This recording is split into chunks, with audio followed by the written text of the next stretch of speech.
Hello বন্ধুরা, আজ আমি কি করে অমাবস্যার পুজো করলাম সেটাই তোমাদেরকে দেখাবো। তো মা ভবতারিণীর পিকচারেতে পুজো করব, সেখানে 108টা জবা ফুলের মালার ফুলও অনেক রকম পেয়েছি দেখালাম। তারপর সাদা চন্দন লাল চন্দন ঘষে নিলাম, লাল চন্দনটা একটা পাত্রে রেখে দিলাম, সেটা মায়ের কপালে পরে টিপ পরাবো। তারপরে প্রতিদিনের মতো গোপাল চান করে নিলাম। আর ওইটা দেখতে পাচ্ছ, ওইটা পেতলের মূর্তির সিঁদুর দিয়ে হয়ে গেছে বজরংবলীর ওইটা। তো আমাদের বলে রাখি যে যারা গ্রহদশা থেকে মুক্তি পেতে চাও তারা শনিবার আর মঙ্গলবার করে বজরংবলীকে ভালো করে গঙ্গা জল দিয়ে স্নান করিয়ে তেলের সাথে মেয়েটে সিঁদুর মাখিয়ে মাখাবে আর বলবে জয় শ্রীরাম জয় বজরংবলী। এতে গ্রহদশা থেকে অনেক মুক্তি পাওয়া যায়। এই দেখো মাটির মূর্তির পাশে পেতল মূর্তিটা রেখে দিচ্ছি। তারপর মা ভবতারিণীর কাছে চলে এলাম।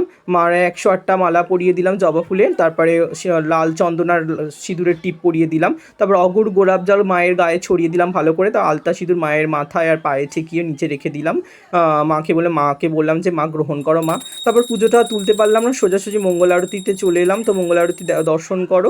তারপরে এই যে কর্পূরে দেখতে পাচ্ছ, এটা অমঙ্গল দূর করার জন্য আমি কর্পূরের সাথে দুটো লবঙ্গ আর দুটো তেজপাতা দিয়ে দিয়েছিলাম, যাতে বাস্তুদোষও দূর হয়। তারপরে মাকে ধুনার আরতি করলাম। তারপরে মোমবাতি দিয়ে আরতি করলাম। তারপরে শঙ্খ দিয়ে আরতি করলাম। লাস্টে পাখার হাওয়া দিয়ে মাকে মানে ঠান্ডা করলাম আর কি। যাই হোক, তো পুজোর পরে এইরকমই দেখতে লাগছিল। দেখো আমার গোপাল সোনাকে কত সুন্দর লাগছে সেজে গুজে। তারপরে এটা আমাদের সচ্চিদানন্দ সত্যনারায়ণ, এটা মা লক্ষ্মীর খুঁচিতে পুজো হয়। তো ভিডিওটা যদি সত্যিই খুব ভালো লাগে, মানে এইটুকু সামান্য যদি ভালো লাগে, প্লিজ একটু লাইক করো, কমেন্ট করো। যদি আমার কোনো ভুল ত্রুটিও থাকে কমেন্ট করে জানাতে পারো।